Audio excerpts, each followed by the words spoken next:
দেশজুড়ে সংকট সমস্যা, তা থেকে উত্তরণে চ্যালেঞ্জ আর সম্ভাবনার কথা তুলে ধরতে চলছে ডিবিসি এক্সপ্রেস।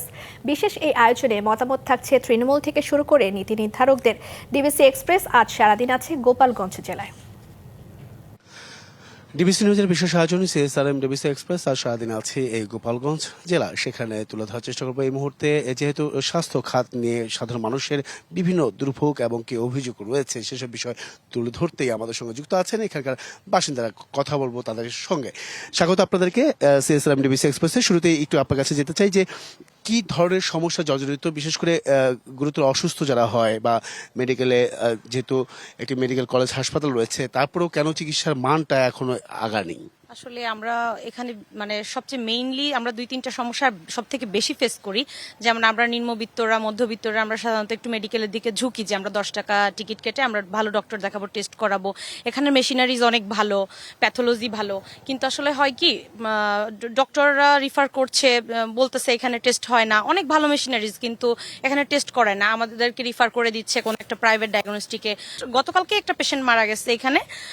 এই জন্য হচ্ছে আমরা এমবিবিএস যে ডক্টররা, এনাদের সান্নিধ্য খুব কম পাই। যেমন সারাদিনে একবার ওনারা রাউন্ড দেন। ধন্যবাদ। এখানে আয়োজন আছেন, একটু জানতে চাই আপনার কাছে এই চিকিৎসার মানটা কতটুকু উন্নয়ন করা প্রয়োজন বলে মনে করছেন আপনি? এইখানে দেখেন গোপালগঞ্জে প্রায় 15 লক্ষ লোকের বসবাস।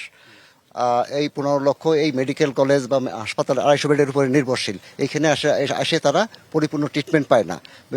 এটা সম্পূর্ণ ব্যয়বহুল। অনেকটা প্রাইভেট ক্লিনিকে যেরকম ট্রিটমেন্ট অনেকটা সেইভাবেই পাঠায় দেয়, তাদের কোনো ইয়া নাই। পাশাপাশি আমাদের পার্শ্ববর্তী জেলাগুলো আছে, সেখান থেকেও 2-3 লাখ লোক এই সের উপর নির্ভরশীল।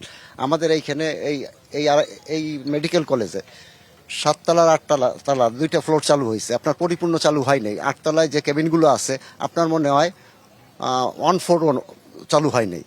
আমাদের সবকিছুই আছে, হয়তো ডাক্তাররা তাদের বিভিন্ন দুর্নীতির কারণে এগুলো চালু করতে পারতেছে না। এগুলো যদি চালু করতে পারতো হয়তো বা আমাদের চিকিৎসা ব্যবস্থাটা কিছুটা ভালো হইতো।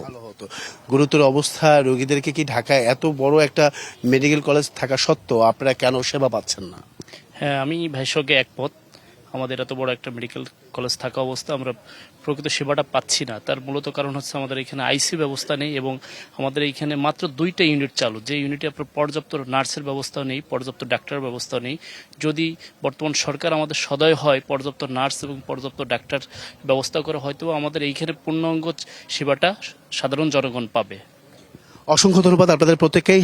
এই ধরনের যে নাগরিক ভোগান্তি বা এই যে চিকিৎসার মান নিয়ে যে এত প্রশ্ন, সেই সমস্যার সমাধানে পরবর্তী সংবাদ রাত 9টায় থাকছে। নীতি নির্ধারকরা কি ভাবছেন, এই সমস্যা উত্তরণে কি কি চ্যালেঞ্জ মোকাবেলা করতে হচ্ছে, সেসব বিষয় তুলে ধরার চেষ্টা করব। সঙ্গে থাকুন সিএসআরএম ডিবিসি এক্সপ্রেসের।